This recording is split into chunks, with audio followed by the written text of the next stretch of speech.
Buongiorno, buongiorno e ben ritrovati per un'altra mattinata di grande musica classica qui al Teatro delle Voci. Oggi due grandi protagonisti, al violino il maestro Nicola Fregonese e al pianoforte il maestro Giorgio Ossini, che ci presenteranno un repertorio che spazia dalla musica classica alle sonorità più romantiche. Io direi intanto di dare il benvenuto ai due maestri con un applauso, il maestro Nicola Fregonese e il maestro Giorgio Ossini.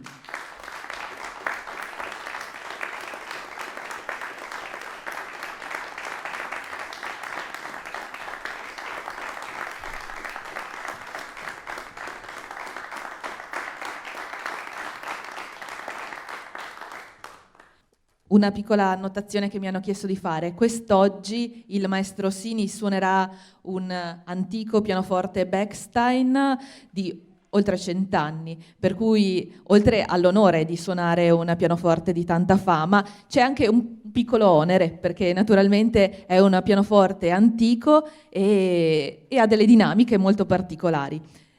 Cominciamo subito il repertorio di quest'oggi con Franz Schubert e la sonatina opera 137. Non sappiamo molto delle circostanze che indussero Schubert a comporre nella primavera del 1816 le tre sonate, o come sono conosciute erroneamente sonatine. Al tempo di questi lavori non aveva ancora 20 anni. E dunque emerge da questo brano la spiccata sensibilità, anche l'introspezione schubertiana. Schubert viveva in qualche modo una natura doppia che alla gaiezza viennese associava un sospetto di malinconia nobile e profonda. Nel suo intimo era un poeta, all'esterno un ragazzo di compagnia. Così lo descriveva l'amico Eduard von Braunfeld, che appunto descriveva questa personalità oscillante tra la cordialità più estroversa e l'introversione invece malinconica. Una nobile schizofrenia umorale che accomunava molti maestri viennesi. Sonata, opera 137, numero 1.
Continuiamo con la romanza numero 2 in Fa maggiore, opera 50 di Ludwig van Beethoven.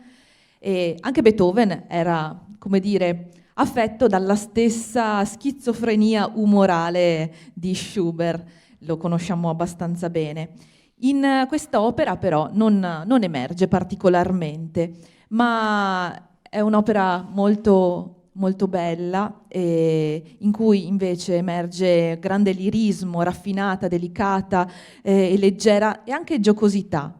Ed è molto, molto conosciuto come del resto la romanza numero 1 e la sinfonia numero 2, che appunto sono state composte nello stesso anno.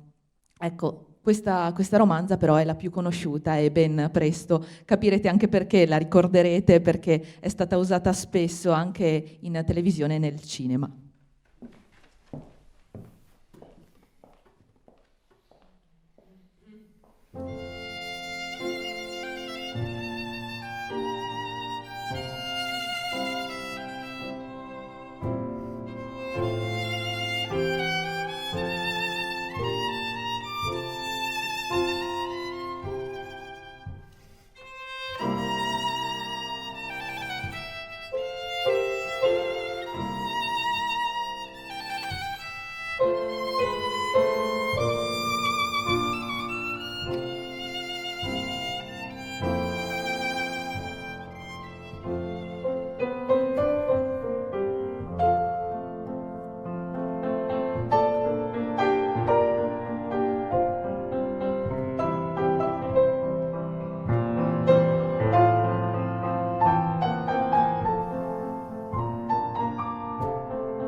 Il programma continua con una piccola variazione rispetto al programma di sala che avete.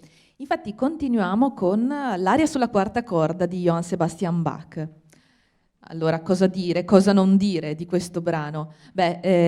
Sicuramente possiamo dire che è il secondo movimento della suite per orchestra numero 3 e poi sicuramente dobbiamo dire che è uno dei brani di musica classica più noti e più apprezzati, ma non solo appunto della musica barocca, ma proprio di tutta la musica classica.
E direi un altro grande applauso per questi due maestri che ci hanno fatto davvero emozionare. Grazie.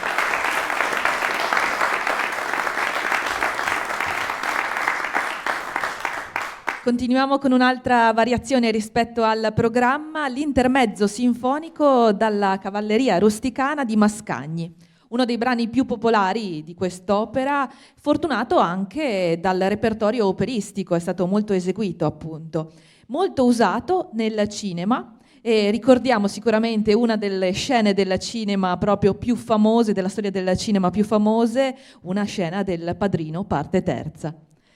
L'intermezzo sinfonico di Mascagni.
Il pezzo che segue è Saluto d'amore, Salut d'amour di Edward Elgar. Fu composto nel 1888, quando era fidanzato con la futura moglie Caroline Alice Roberts, e fu proprio il dono di fidanzamento. A me, come donna, del resto, non può far che emozionare il pensiero di ricevere un brano musicale così bello, così romantico. Ecco, la dedica scritta in francese proprio sul manoscritto a Carisse era proprio il nome dell'amata, Caroline Alice, appunto abbreviato, e fu anche il nome che poi ricevette la figlia 2 anni dopo. Il romanticismo di Salut d'amour.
Torniamo al nostro programma con un brano di un'autrice non molto conosciuta, autrice nata nel 1759, Maria Teresia Paradis. Ecco, cosa sappiamo di questa donna? Sappiamo che divenne cieca all'età di 3 anni e però intraprese gli studi musicali anche proprio per superare questa sua cecità, questa sua menomazione. Divenne talmente brava che già all'età di 7 anni sapeva cantare e accompagnarsi con l'organo nello Stabat Mater di Pergolesi. Ecco, questo per dire all'età di 7 anni.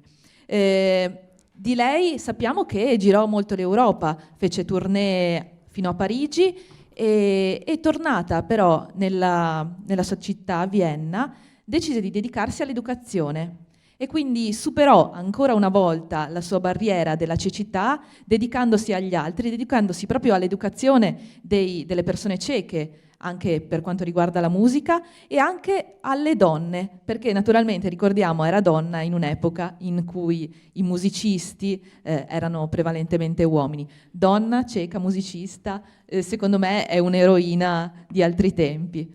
Ascoltiamo ora la siciliana Sicilienne di Maria Teresa Paradis.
E concludiamo questa mattinata in musica con Pablo de Sarasate e la romanza andalusa. Pablo de Sarasate fu un eccellente violinista. Molti dei più grandi maestri a lui contemporanei scrissero pagine di musica per lui.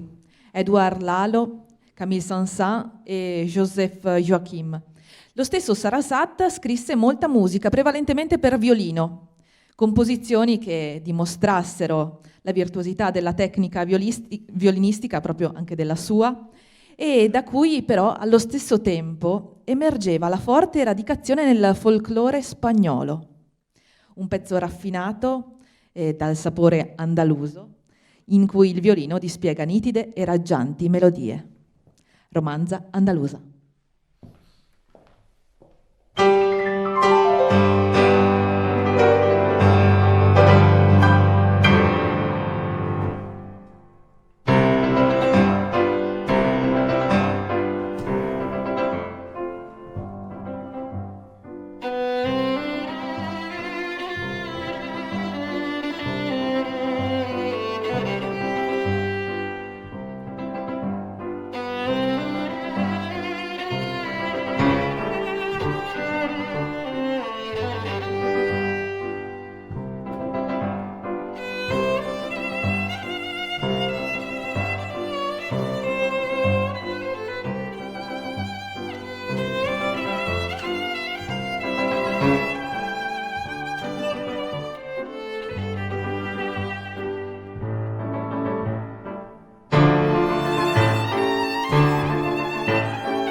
i maestri Giorgio Sini e Nicola Fregonese.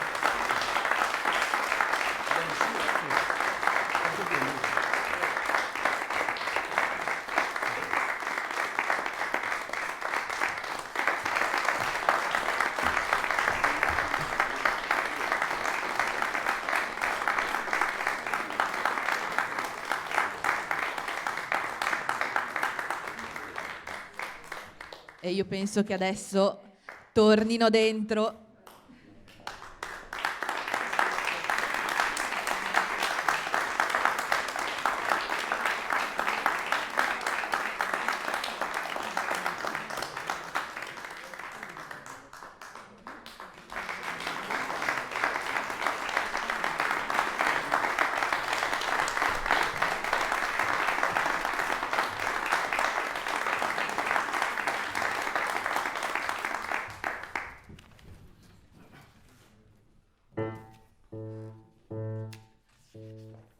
Restiamo in ambito romantico, un brano di Fritz Kreisler, Liebesleid, Pene d'amore.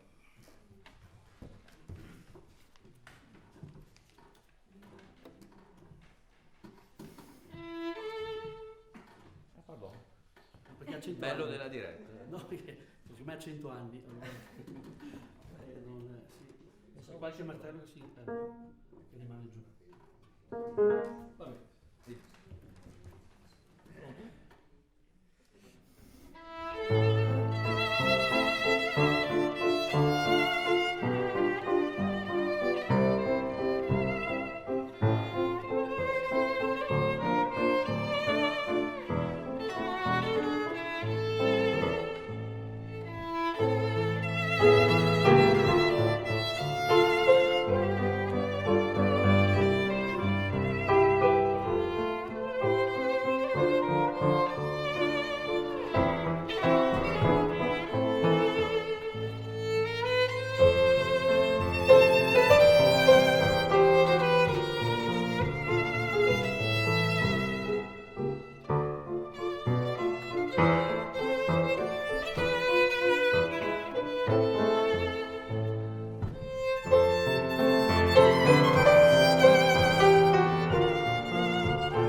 Io ringrazio i maestri Nicola Fregonese e Giorgio Ossini e li invito per l'ultimo applauso sul palco.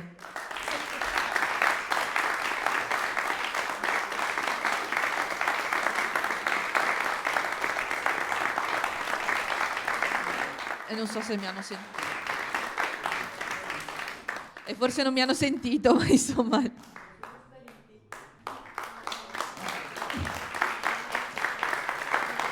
Nicola Fregonese, Giorgio Ossini.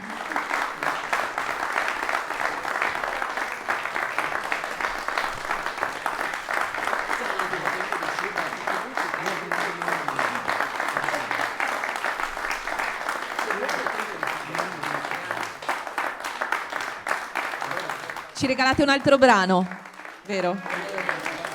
Sì. Il romanzo andaluso.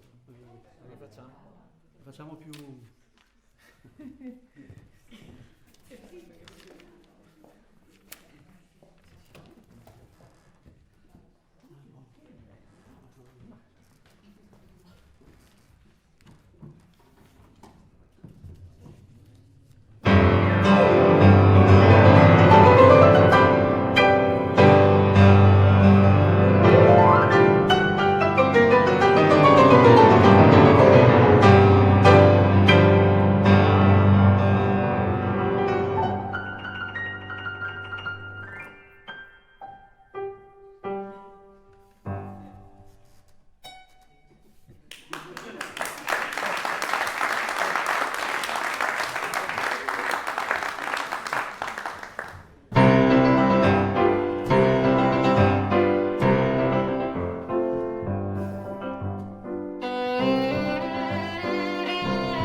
Io vi ringrazio e buona continuazione.